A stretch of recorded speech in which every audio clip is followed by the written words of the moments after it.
The Game of Thrones Season 5 premiere is over, and so is the off-season, and now here we are, proper Game of Thrones season, first episode of the Game of Thrones book club on a regular season of Game of Thrones since June, and I'm very excited about that. That is a very exciting thing to say here. I'm Josh Wigler. I am joined here by the person who, believe it or not, this is the person who leaked all 4 episodes of Game of Thrones onto the internet. It's Terri Schwartz. Don't put that out there. It's the mole. It's the mole. Oh, I'm not supposed to expose you like that?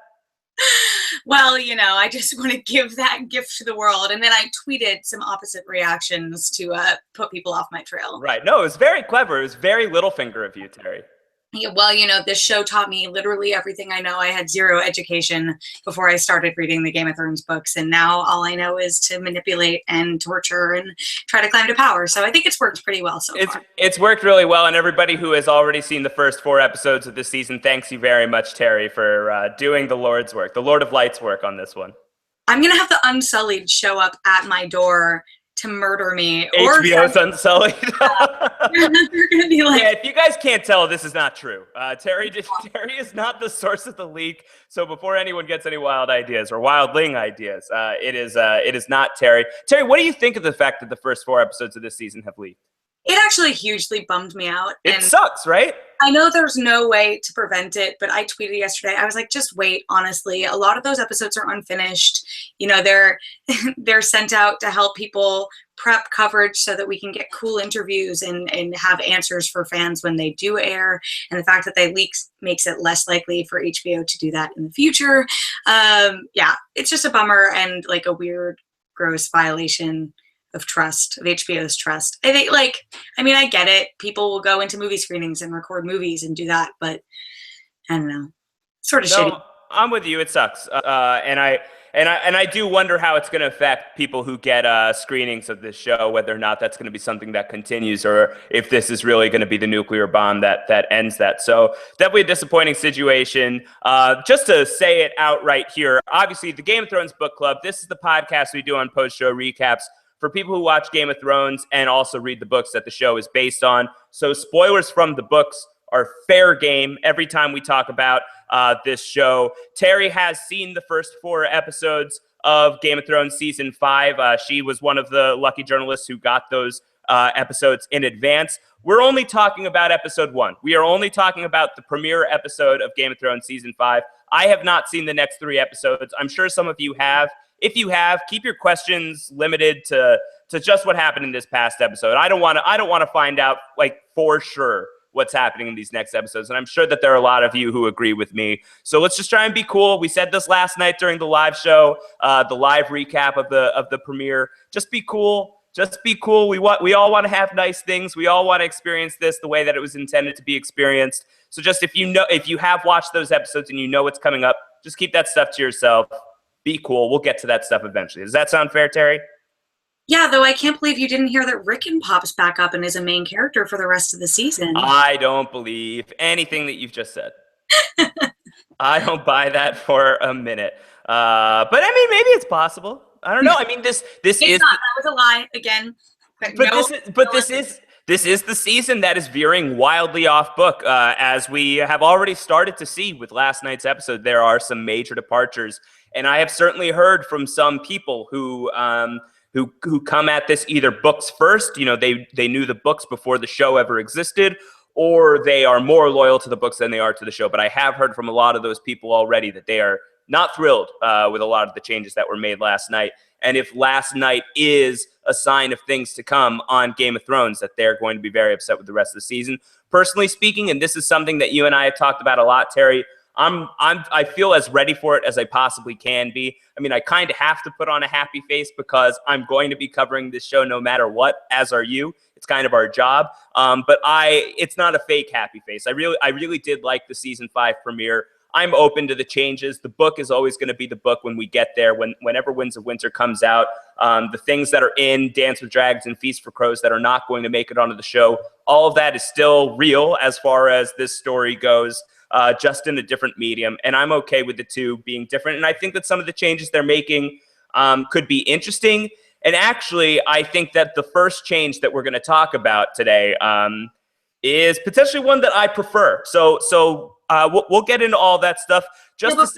Before we dive into it, I had told you before that my two favorite storylines this episode and going forward seem to be Sansa and Cersei, which is very different than anyone who knows my opinion on the show. That's not typical. And I'm curious, just, from a broad standpoint, a lot of these storylines are different. Which were the ones that stood out to you?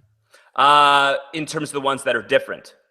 Just in general, because for the most part, beyond Cersei's, they are all new. And just in the way the show is doing them, which were the ones So just to quickly recap just what we thought of the episode last night, really the only thing that we didn't love was we didn't love Grey Worm and Missandei, just because, whatever. You don't really need that. I feel like that's a little bit of filler when the rest of the show is all killer. I enjoyed everything at the Wall. I thought that it was Kit Harington's one of his best episodes, and not close. I think that was his Jon Snow in that episode was really terrific. And I can say this here on the book club. And again, final spoiler warning, if you are watching this show and you have not read the books, we're talking about the books, the full extent of everything we know from these books, starting right now.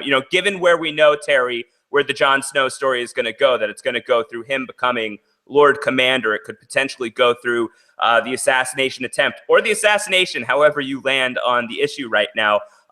Kit Harington has a lot of good stuff coming up this season, so it was really exciting to see how good he was in this first episode. So I loved the stuff at the Wall. I'm intrigued by Meereen. I'm not completely sold on the Meereen stuff yet. I liked it, didn't love it, but I thought that we're starting off on an interesting foot there.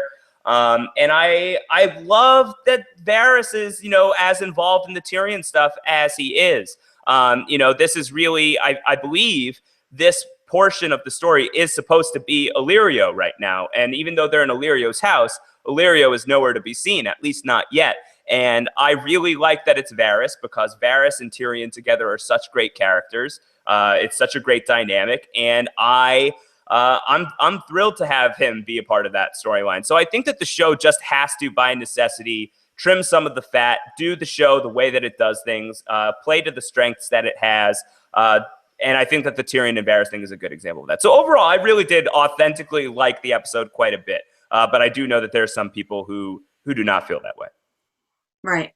Yeah. All right. So that I was just curious. Totally. So let's just a couple other housekeeping things. Just a note, we aren't always going to do the Game of Thrones book club live, but first off, this is the premiere. We want to engage with you guys. If you guys are, many of you are at work, probably some of you playing hooky, others of you are just watching this in the archives. Either way, we wanted to do this one live and have a little bit of live interaction with you guys and field some questions as they come in, if they come in. But we're not going to be doing this live every single time. We're going to try and do it live when we can. But we also know that there are a lot of people who were following the Game of Thrones book clubs when they were always live shows and were wondering, hey, where the hell did you guys go in the off season? We were here. We were always here. Well, not always here, but we had a few shows between the end of season 4 and the start of season 5 as audio podcasts only. So if you are afraid that you're missing out on any of those shows, the best way to subscribe to that stuff, postshowrecaps.com/GOT iTunes. You'll always get the audio feed, the audio versions of what we're doing here in the Game of Thrones book club. So if you missed us, if you only watch us through YouTube, go back to the archives. There were some very fun shows in the off season. And if you don't see us live on YouTube one week, that's probably where we'll be. So just to put that on the table. And from there, so what we're going to do today, we got a lot of questions in overnight about the episode. We'll take some of your questions live today as well. But let's start with a guy who was my partner in crime last night on the Game of Thrones recap podcast. Rob Cesternino was not around. He is in Las Vegas this week for the podcast awards. So Antonio Mazzaro, my good buddy Antonio, he stepped to the plate. He was my co-host. I thought he did a fantastic job not talking about any of the book stuff because he is an avid reader of the books. And I don't think I'm speaking out of school here when I say I think Antonio is even more devoted to the books than I am. I don't think that he would say that that's incorrect. And Antonio wrote into us, and he definitely had some stuff that he wanted to talk about last night that we really couldn't talk about. But here we go. We got this from Antonio. It's about Mance Rayder. And I think Mance Rayder is going to be a big topic of conversation here. This is what Antonio wrote in. Everyone wants to talk about it, I'm sure. It can't just be me. Even if it is, I want to know. Tell me, Oracle Schwartz and Sunny Outlook Wigs. Tell me it can't be true. Tell me they didn't just kill Mance Rayder, king beyond the wall, lord of the people who live beyond the wall or whatever, first of his name, old crow medicine showman himself. Tell me they didn't kill him without a glimmer of a glamour, without even a mere reflection of a ruby. It can't be true. If this is true, if that shot to the heart was the last we see of him, this is a greater violation than seeing no shots of Stoneheart. His spear wives were so badass. It's not seeing their claiming victims in Winterfell victim. Too much of a victim, larger story being axed. I don't know. I botched that last sentence. Say it ain't so, please, is basically what he's saying. Tell me Mance Rayder is still alive. And I think that we could turn this right over to you, Terri, and you can give a definitive answer as to whether or not Mance Rayder is dead, because this would be a big change from the books if Mance Rayder is dead. Terri, is Mance Rayder officially dead? Yeah, he's totally dead. Oh. There's no transfer over to Tormund. There's no rattle shirt. There aren't even any spear wives or baby or like anything there. Mance Rayder's story is over. I've confirmed it with people on the show. I spoke to Kieran Hines, who plays Mance, and it's not even mostly dead, not half dead, not mostly dead, full dead. No, full dead. Totes dead. And I think, like, honestly, a lot of people are reading a lot into that shot between Tormund and Mance, and I think there's something to read into it there, but it's not a magical transfer. I think there is a transfer of power and an acknowledgement that Tormund, it's your job to lead the wildlings now. I'm making this decision. We both understand why. If you think about it, this is the first time they must have seen each other since they were captured, which I think at least some amount of time has passed. But yeah, no magic, no Melisandre, no other stuff going on. Are you bummed? No, I'm not. And I don't mean to upset you, Antonio, because I know you're listening. And I know you asked the question. I know you're not psyched about it. But I actually remember thinking when reading Dance with Dragons for the first time, and you get that reveal that Mance is still alive and he's being sent on a covert mission to infiltrate Winterfell and do all of this stuff and, you know, work his way inside and help Stannis that way. I thought it was a bridge too far. I think that there's a lot of times where this show reveals that something you think has been, is, turns out to not have been, is not. Lots of dual identities with young Griff being Aegon Targaryen, and maybe he's not actually going to be Aegon Targaryen. Maybe he himself is a fake. All of these different things that, that they put out there. And I thought that the Mance Rayder one was a little too far for me. I thought that it was a better ending for Mance to die in the fire, to go out, shrieking, to go out, really in a moment of pure horror. And maybe that says something about me being kind of a sick bastard, but I thought that it was a good ending for Mance, and it just, I feel like George gets a little happy. George R.R. Martin gets a little happy with that trick. I think that he uses it a little too often, and I think to do it on the show, for a character who, frankly, Mance Rayder in the books is one of my absolute favorites. And I love Kieran Hines as an actor. But the casting was always a little strange for me. He was never really the Mance that was in my mind. And on top of that, they didn't use him too much. And that actually speaks to something that our good buddy Brendan Fitzpatrick wrote in. Brendan Fitzpatrick wrote in, "Wow, they brought in Kieran Hines for 3 tense scenes and a death in the first episode of season 5. What the hell?" And it's a fair point. You get a really, reputable, fantastic actor like Kieran Hines, and that's all you use of him for Mance Rayder. And granted, Mance Rayder isn't heavily featured in the books. He's talked about a lot, but he's not seen a ton. But it really was kind of, I feel like, not the show could have done better by Mance Rayder, I think. And I don't know that it would have worked to have him on the show doing what he does in A Dance with Dragons. I think that this is one thing that you can cut. And I'm sure it's going to bum a lot of people that it's not going to come back in the way that I really don't expect that we'll ever see Lady Stoneheart. But I'm okay with it. I'm really all right with it. And Terri, I'm kind of curious what your take is. Yeah, I think that what I did like about it is that the 3 scenes that Mance had in this episode packed a really emotional punch. And I think that they were all really effective.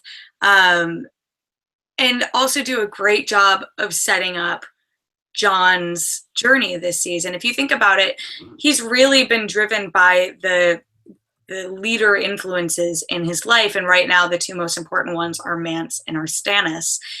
And as he has to make his choice about what he does next, I think seeing how Mance handled this versus how Stannis will handle his situations will really weigh on him and maybe help him choose who he's going to back. It was sort of interesting. So when I spoke with Kieran Hines, and we can send this interview out later, we talked a little bit about fan expectations. And he was like, yeah, his actual quote was, "I expect people will be miffed," which I think is the understatement of the century that, for sure. that he died. But he also said that he was a bit bummed that he didn't get a chance to work with more people. And he said he had a feeling that when Stephen Delane and Liam Cunningham, who play Stannis and Davos, showed up at the end of last season, that he wasn't long for this world, which obviously ended up being true. But he was disappointed that he didn't get to work with them more. And he brought up how George resurrects people and transfers souls and all this stuff, which in my head I'm like, oh God, you're just sparking more theories by saying that you know this when this is what happens to your character. But he said if there ever was an excuse for him to come back, he would want to come back and hang out with different characters than he did already. Yeah. Which I think is a good sentiment. And Brendan also asked if we could weigh in just to refresh people on how Mance's death went down in the books as opposed to the show. And my memory of it, I haven't read it super recently, but my memory of it is he's basically being dragged to the stake and saying I'm not Mance, it's not me. It's like, you've got the wrong guy. And he's screaming and screaming and screaming. And, the moment that all of that is excluded from the show, it seems fairly clear to me that they were doing this for real. There's really no evidence whatsoever if you're looking for the rattle shirt reveal. And what it is that in the books, Melisandre has cast a glamour on Rattleshirt, and he looks like Mance Rayder, but it's actually Rattleshirt. There's no evidence of that whatsoever here, I don't think, unless you want to say the fact that Mance looked petrified and terrified in his final moments. But I think that that's probably just how anybody who's going to be in that position is going to look as they're about to get burned alive. I don't think that there's any evidence that there's any sort of trickery going on there. And if, let's say, people who work on the show that you're talking to, Terri, let's say that they're fooling you. Let's say that they're pulling the wool over your eyes, or Kieran Hines is just tricking you. I always have. Listen, it's always possible. You never know. It's their imperative to protect the show however they can. So they could be lying to you. Who knows? But I think that if you're looking for that, if you're looking for did Mance Rayder survive this scene, for my money, I can't see it. I can't see where that trapdoor has been built. I don't see how they could do that without kind of cheapening the moment of Jon shooting the arrow into him, and that is obviously different as well. I don't believe that Jon Snow shot an arrow into Mance in the chapter. He did have some archers shoot him, but right. He personally. But for Jon to be the guy, that's a really big moment for Jon and a real mission statement for what we're doing with Jon Snow as a character this season. We know that in Dance with Dragons, it's very much going to be a matter of Jon kind of wrestling with this loyalty to the Night's Watch, and also this, this kind of empathy for the wildlings, and this desire to bring the two together, and this desire, like a pragmatic desire, a practical use thing. We've got White Walkers coming our way. We need all the warm bodies we can get on our side of the wall working for us. And I think him killing Mance and showing respect for Mance in this scene, if it's not legit, if Mance somehow comes back from the grave, I think that cheapens this gesture that Jon has made toward the wildlings, that I spared your leader from a really gruesome death. I think that his stock has gone sky high with the wildlings, and I expect that that's going to be the way in for Stannis to want to keep working with Jon. Is Jon is now going to be the guy to talk to if he really wants that wildling army. Right.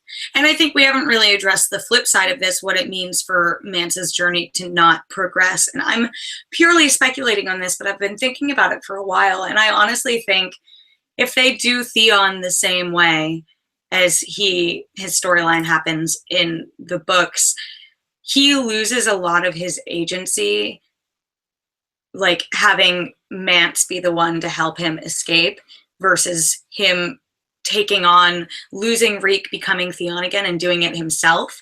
And I think that while that twist works well in the books, getting like stripping that part of Theon's story away and really having this season be about the return of Theon, which again, like I'm just speculating, but I'm guessing like that is such a big part in the books. They could do that in the show. I think it works better without Mance.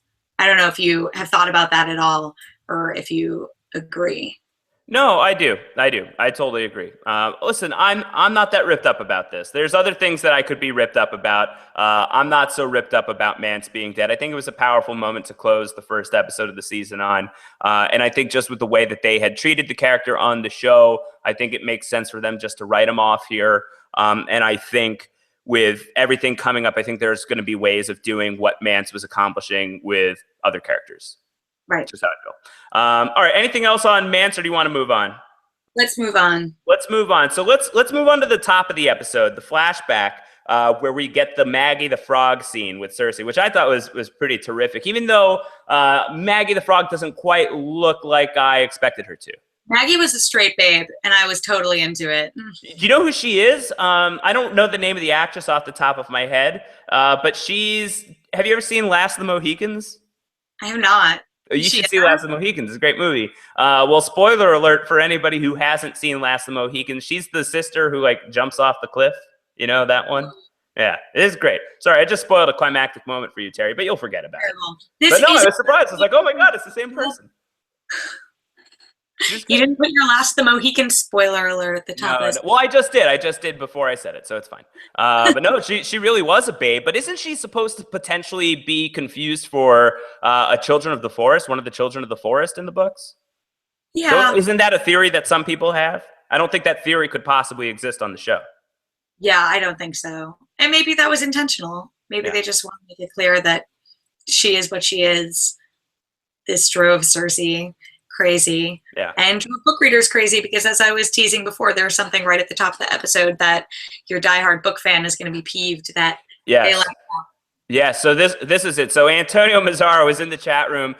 He says, "What are you ripped up about then, you monster?" Obviously very mad at me for not being mad about Mance. Well, Antonio, I'll tell all of you. I'm upset about this. This is from Matt Campbell about the prophecy. Why was there no mention of the Valonqar prophecy from Maggie the Frog? I hope they don't leave it out. It's a huge part of Cersei's psyche. So yeah, just to set that up, part of the prophecy is about the Valonqar, the little brother, the younger sibling, is going to be your undoing.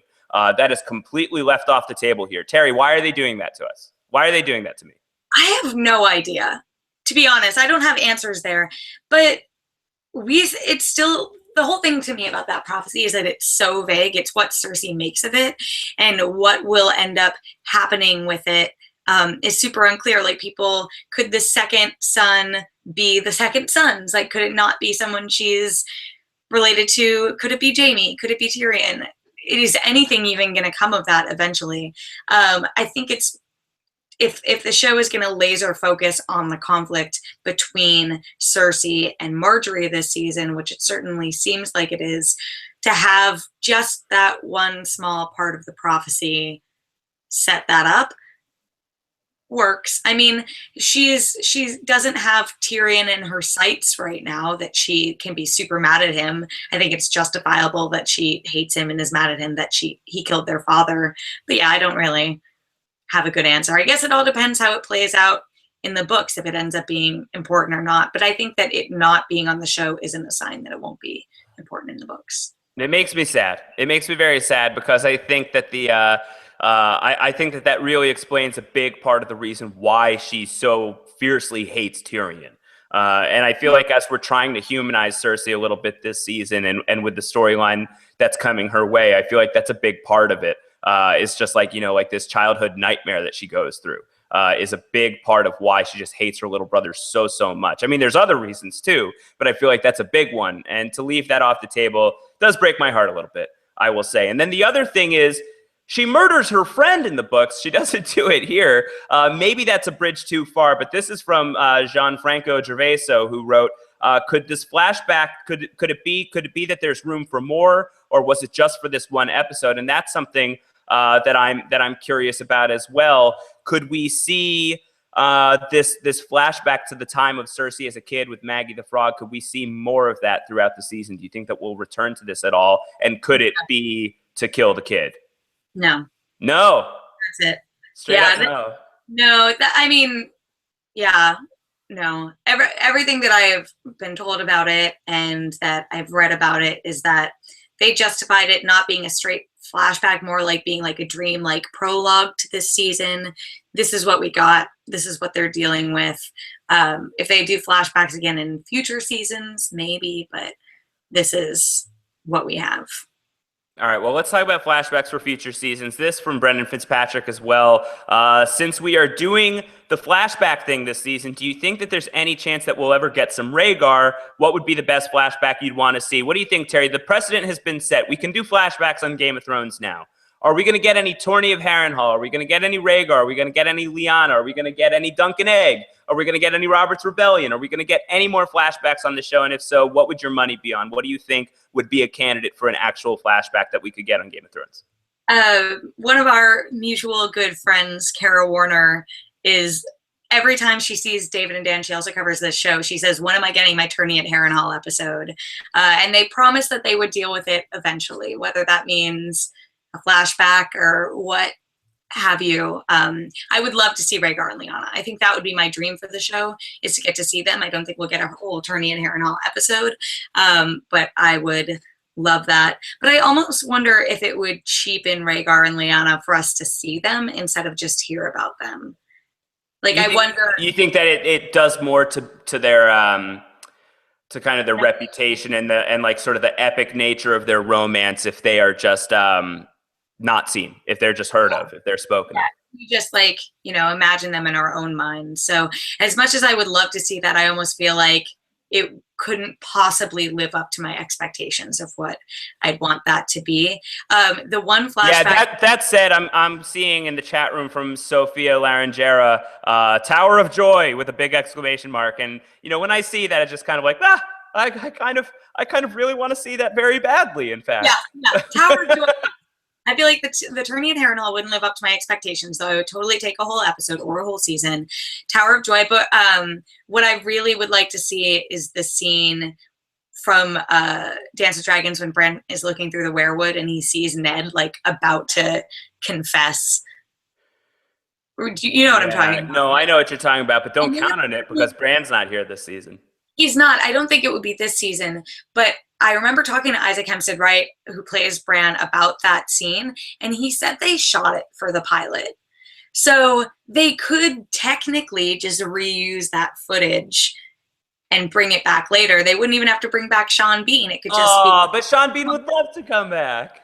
He would. He's said more than once. But yeah, I think those are the two. I didn't even realize how much I wanted Tower of Joy until you just said that. Yeah, no, seriously. And then we have some good points in the chat room going on right now. Alex Kuntz saying, if they want R plus L equals J to be meaningful, we need to get some Rhaegar. Antonio agrees. Antonio is saying R plus L equals J isn't going to have much meaning without a lot more mentions of them on the show at the very least. I agree with that completely. I mean, I think that even if we're not going to do flashbacks, we need to start talking about Rhaegar and Lyanna a little bit more. I'm going to stop you right there. Let's just stick a pin in that and come back to that in a few weeks. Oh my God. How about that for a tease, everybody? Ladies and gentlemen, this is why you come to the Game of Thrones Book Club. Okay, we'll put a pin on it. We'll talk about it soon, for sure. All right, so let's shift over to Pentos. Are you a fan of Pentos, Terri? Yeah, I mean, it's fine. Honestly. Not your taste, really. It's not your cup of tea. Yeah, Tyrion's journey in the books. You're not the target audience for Pentos. I love Tyrion, but it's like such a drag. It's just really sad, and he's just sad all the time. Pentos is very sad. Tyrion. Pentos is for sad people. Yeah, Pentos is definitely for sad people. That scene, the first scene between Varys and Tyrion, is perfection. When Tyrion, they're talking about him pooping in the box, and Varys is like, yeah, it really sucks getting your shit out of this box. And then Tyrion drinks enough wine that he pukes and then keeps drinking. We're very much in their headspace right now. But I think as much as people are bummed that they're trimming a lot of fat from Tyrion's story. I think it's going to be for the better of the show that it moves quickly, because people are used to Tyrion being fun and quippy, and even when he's mad and sad, he's still fun. And this isn't fun Tyrion, let's face it. No, vomiting Tyrion is not fun Tyrion. That was disgusting. You mentioned something about that during the preseason book club we did? Didn't you tease Tyrion vomiting everywhere? I don't know. I think so. I think you tried to warn us. If your warning was too subtle, I was not prepared for the vomiting. It was pretty horrible. But let's talk less about Tyrion, more about Varys. Varys being a new player that's in the mix in this storyline, at least in terms of how directly involved he is. But we've got some people. So on the show, Varys finally comes out and says he's Team Dany. He's Team Targaryen. And, we're going to find out in the books, obviously, that he's Team Aegon Targaryen. That's the horse that he's backing. But on the show, he's claiming to back Dany, and we've got some people who are taking issue with it. A listener named Chupa Chabras, a listener, Chris K. Chris K writes in, if Varys is backing Dany, then why did he have her poisoned by the wine merchant? I know King Bob ordered it, but he didn't have to go through with it. I think that's the real sticking point for a lot of people. And even in a little more detail, this is what Chupacabra said. Season 1, Varys is very much the advocate for killing Dany. The small council meeting where Ned resigns, every word that comes out of Varys was for Dany's death. And even after Robert had a change of heart and Ned ordered it off, Varys said it was too late. So what do you think of this? Is this a continuity gaffe, or do you think that there's a way of explaining why Varys was all about killing off Dany and now seems to be wildly on her side? Well, that's such a good point, and something I hadn't thought of. Was Viserys dead by that point? Yeah, I think so. I mean, maybe news just didn't travel as fast, but I'm pretty certain Viserys was dead. Yeah, my only right around for that, and it could just be a continuity error, because obviously I think the way they handled the show has changed since then, is that Dany is more of a queen than she was then. Yeah. Yeah, I don't know. I mean, could it just be as simple as Varys has changed his mind? Like now he is suddenly team Dany? It could be. And, we aren't, from what I know, we aren't going to get Aegon this season. Maybe a mention of him, but I doubt that. And we might not get him ever. But I was talking about this yesterday with my boyfriend. Again, this is not my theory. I want to give it away to him. Yeah, Mike's in the chat room right now. Mike, you're in the chat room. All right. Well, this is all his, and I am stealing his thunder by saying it. But in the past, we've complained about like Bran and Mira not showing up when they were supposed to in the book continuity and waiting another season until the beginning of season 3 for them to be introduced. What if they're just waiting to do Aegon, where instead of throwing him into the mix and not having him be really important right now within the story and adding another new face, waiting until the beginning of season 6, which if it matches up with Dance with Dragons, which we don't know, but it probably will, there's going to be this vacuum where Dany's gone, Jon is maybe dead, and there's like no big contender. Wouldn't it make more sense to introduce Aegon, have him swoop in as, hey, I'm another Targaryen ready to rule Westeros, and have that be the conflict there instead of adding it on to an already very full season? Yeah, so this is what I'll say is I hadn't really been thinking about it much until people started bringing up the question of like, well, Varys tried to have Dany killed. Why is Varys all of a sudden Team Dany? I was kind of trying to think about it. And yeah, Mike brings up in the chat room, like he probably tipped off Jorah, but Chupacabra wrote in contrast to that, Varys may claim that he knew Jorah would protect her, but that's too big of a risk to stake his primary plan on Jorah doing the right thing. I think that that's a fair point. So I'm still trying to wrap my head around why Varys would go through with that plan. And I will say that this is like the first time in a long while, because I had written this off. I had written off that we would ever get Griff on the show, that we would ever get any form of Aegon Targaryen. This is the most hopeful I've been about Aegon Targaryen possibly being a part of the Game of Thrones show in months, in a long time. I would not be shocked if there's some sort of left turn with Varys. He's playing Tyrion somehow right now, that he is angling towards Aegon Targaryen, a secret plan that only he knows about in terms of the main characters. I don't think it's completely off the table. I don't know that it's particularly likely, just because I do feel like David Benioff and Dan Weiss are trying to streamline this thing as much as they can. As they told you, they're trying to resist temptation to expand. They're trying to contract. But I think that this is obviously, in the books, it's building up to be a super important thing. And to find a workaround on the show, I'm sure, there must be some way that they can do it if they feel confident that they can do it, but maybe there isn't. Maybe it really is just that critical that it needs to be on the show, but maybe it doesn't need to be on the show in season 5 or not until late season 5. Maybe it can be held off for season 6. So kudos to Mike. Kudos to you, Terri. I feel like this is the best I'm feeling about the possibility of Mr. Young Griff flying into the scene. And there is the precedent for it. They've done that in the past. We had another example that I can't even think of right now of another character that they held off for a season just because it made more sense to give them a full season instead of plop them in at the end of one and give them a couple episodes and let people stew on them. Like, better to give them a big triumphant entrance. But it also made me think about just how crazy bananas season 6 is going to open up without Dany and without Jon. Yeah. Well, I mean, who knows? I mean, the thing is, we can't really say how season 6 is going to open up. We've got no idea, which I find exciting right now. As long as the book is out before then, I'll be happy. But for right now, not knowing how season 6 is going to start is kind of exciting. Let's skip ahead. Let's just do this very, very quickly. I don't want to spend too much time on Brienne and Podrick, to be honest with you. But Spicy Wasabi had asked, is the buddy road trip of Brienne and Pod over? Because Brienne is sending Podrick off. We don't really know what Brienne is going to be doing this season. You have seen the first 4 episodes, Terri, so can you just give a little tease of what we can expect from Brienne's story in terms of how faithful it is to what she does in the books, or is it wildly different from what she does in the books? Okay, well, if what you consider what she does in the books to be go on a journey, sort of looking for Sansa, then yes, it is still similar to that. Okay. Does she go to the same places? No. The buddy road trip with Podrick, not over. And I think what's better about this show version is that she has a end goal that is, I don't know, like she can make it happen. Whereas in the show or in the books, we know that she is traveling on this journey and that it's all for naught and that Sansa is not what we think she is.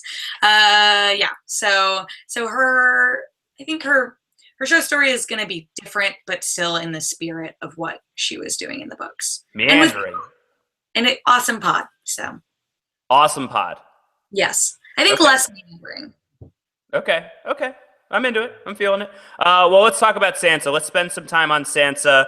And I think a lot of people are hip to this theory. I think it'll be tough for you to talk about without outright confirming it. So I'm going to give Terri authority right now to confirm what some of you people are suspecting about Sansa's storyline. So if that's something you're not into, maybe tune out for the next little while. We'll probably only spend about 5 minutes on this. But a lot of people are thinking Sansa's going to Winterfell. This is from Brendan Fitzpatrick. Do we think Littlefinger and Sansa are riding to Winterfell and Stannis is going to be rallying to ride on Winterfell? If so, shit's going to get crazy in the north this season. Is Sansa taking the place of fake Arya and going to wed Ramsay? I really like this idea. So what can you say? Can you confirm that Sansa is going to Winterfell? Yes. Okay. What do you make of it? Because I guess I know what you made of it. When we talked in the pre-show, you said that Cersei and Sansa were the storylines that you are enjoying the most this season. So you're all in on this. You like this change from the books. I like it because I like this version of Sansa, and we already get a tease of it in the first episode where she's like, she calls Littlefinger on his crap, and he likes it, and I like that dynamic. And I was talking about this as well with in terms of the Elaine chapter that came out, where this relationship between Littlefinger and Elaine Sansa that's in the books that we're just getting to now is very much where they're at in this season. And that's really fun. It's fun to finally see Sansa fully come, like Dark Sansa fully come into her own, know what she has to do. She's going into the worst possible situation she could be going into, and knowing that she has the capability, I think, to handle herself is exciting. And everything that I've talked to Sophie Turner about, who plays Sansa, just has me even more hyped for this, because I'm like, Ramsay's worse than Joffrey, you know? Ramsay is the absolute worst. But it's pretty cool that, like, you know, riffing on that, the idea of Sansa going to Winterfell and having to deal with Ramsay Bolton, it's like she went through like VR training with Joffrey. You know, like she survived boot camp with Joffrey. Joffrey is boot camp, and if she's being positioned against Ramsay, it's going to be the real deal. That's a pretty cool prospect. Right? And again, like, a lot of this is speculation on my part, and I can't speak to the Stannis part of the question, but just the idea of like having these two now like pretty big personalities in Ramsay and Sansa clash up against each other, and they both have to manipulate in their own ways, because I think Ramsay, where he is right now, like, still really wants to please his dad and be the good little lord.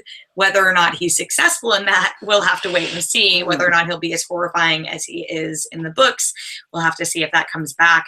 But seeing them both have these faces on, but be completely different people underneath and clash up against each other, I'm just really, really, really looking forward to that. I never thought I would say I'm most excited about a Sansa storyline. Yeah, no, listen, I'm Team Sansa, and I have been for a while. So if you're on Team Sansa this season, then I'm pretty pumped about that.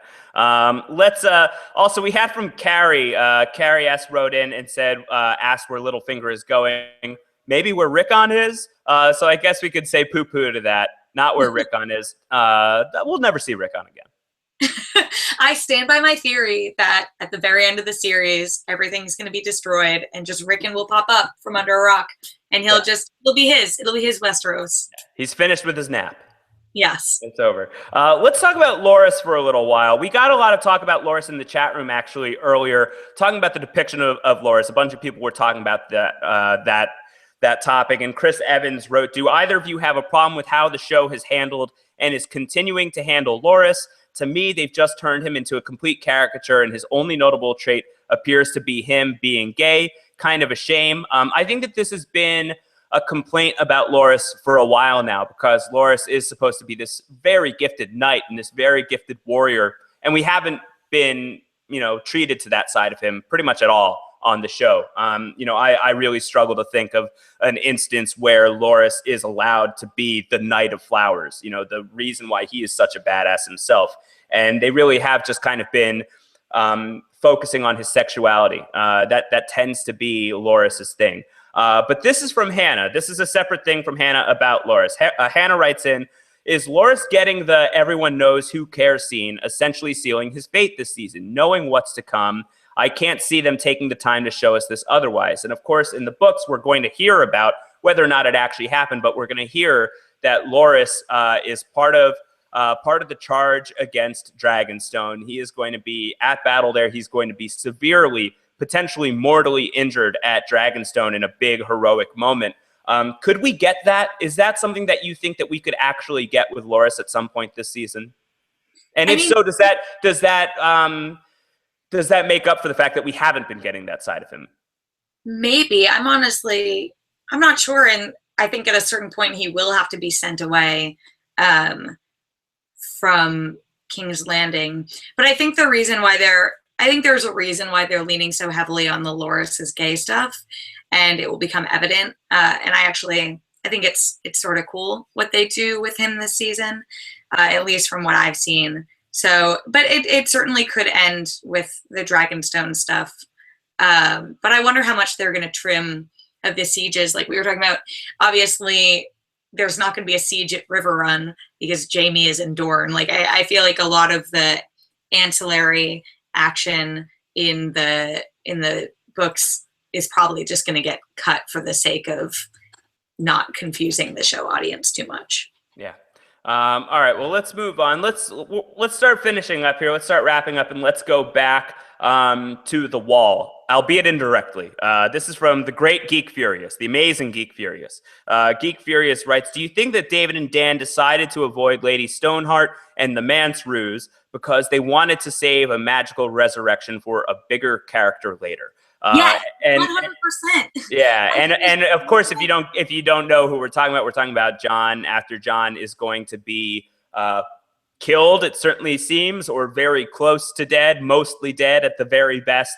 And the popular theory is that John can't actually be dead. He's Jon Snow. You can't kill off Jon Snow, at least not that way, not without revealing R plus L equals J and having that be super important. So, of course, he's going to get resurrected. Whether or not that's actually what's going to happen, who knows? But let's assume that that's what's going to happen. Do you think that cutting Stoneheart and getting rid of this magical Mance moment, do you think that that is a move to make the resurrection of Jon Snow eventually a bigger deal? Yes, and I came into that theory all on my own fairly recently in the past couple of weeks, and it's the only thing in my mind that justifies them cutting Stoneheart, because that's such an oh my god, wait, what moment from the books, that to do that in the show would do what happens in the books, and you think, okay, well, every character who we think is dead isn't actually dead. Brienne isn't actually dead. She's still with Stoneheart. Jon isn't actually dead. He'll probably just get resurrected. Like, to save that oh my god, I thought this character was dead moment, but I forgot that there was a workaround for this, that they can be brought back to life, totally makes sense to me. And also, they made a point of establishing that Melisandre had a conversation with Thoros about Beric, so she at least knows that this is a possibility. So yes, I firmly stand by that theory. I would be very sad if it didn't end up being true and Jon is actually dead, and that would be the worst, and then we'd still get no Stoneheart. Yeah.